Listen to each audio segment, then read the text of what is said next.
When something as appalling as this happens, a man can either choose to shoot himself or he can choose to move on and live. This is a quote by my great-grandfather in one of the many diary entries that he left for my grandmother to find. My grandmother knew a lot about her father as she lived with him and grew up in his house. However, there were some times when she would describe him as being distant or empty, even when he was standing right there. Don't get me wrong, he was a great guy, he had a great sense of humor, and he told amazing stories, but there was a story that he was holding back on. One that was weighing him down, and one that was so obvious to tell was difficult. My great-grandfather, Thaddeus Reynolds Beale Jr., was a lieutenant commander on the USS Murphy at the time of World War II.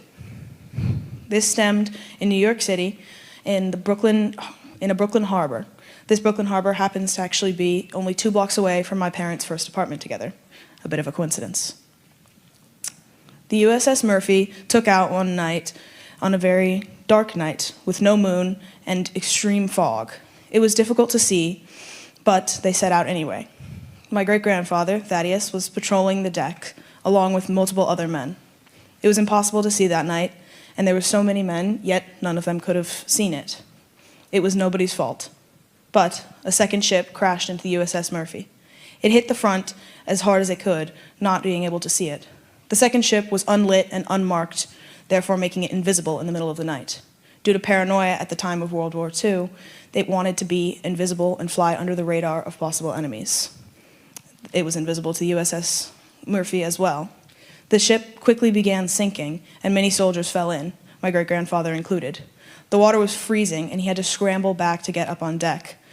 Unfortunately, not many other men were as lucky as he got. He had to sit and watch as many of his soldiers and friends drowned, nothing he could do about it, as they were trying desperately to tug and tow the USS Murphy back to shore in the harbor. When they hit the harbor, my great-grandfather was met with an old friend. His friend offered Thaddeus a place to stay for a couple of nights, knowing that he wouldn't be good with the grief on his own. But, as the story goes, my great-grandfather said no. Instead, he booked a hotel room for the night, and he refused to leave until he had finished what he set out to do. What he set out to do at that time was to write letters to all of the family members who had lost a man that night. He felt personally responsible and refused to eat, sleep, drink, or take care of himself until he had finished telling their stories in their own letters. He sent out these letters, some of them saying and describing how he wished he was the one who had died instead of them. He felt it was all his fault. No matter how many men were on that deck that night, it was solely placed on him. He felt guilt and shame follow him like a dark cloud forever. A couple years later, he dropped the Navy and picked up a life as a banker. In his early 30s, he married my great-grandmother and had my grandmother as an eldest of 4. But this still haunted him. Guilt and grief are the 2 worst emotions.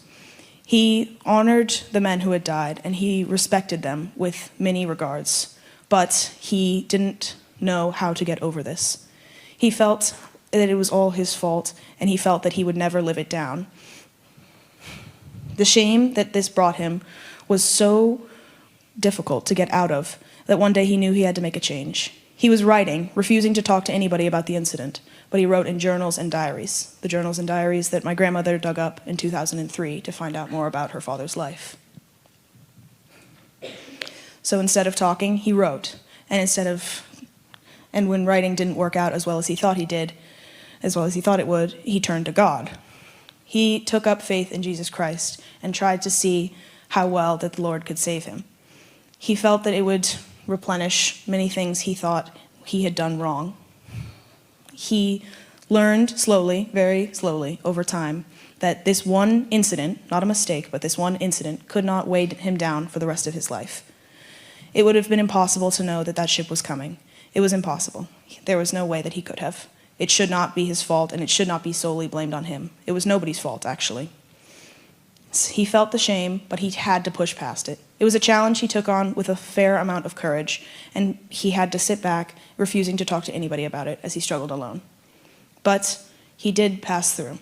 He felt honor for them as well, and all of those people that he had lost that day. but he still had to move on. He couldn't let the past weigh him down. When something as appalling as this happens, to requote, when something as appalling as this happens, a man either chooses to shoot himself or he chooses to move on and live, and I chose to live.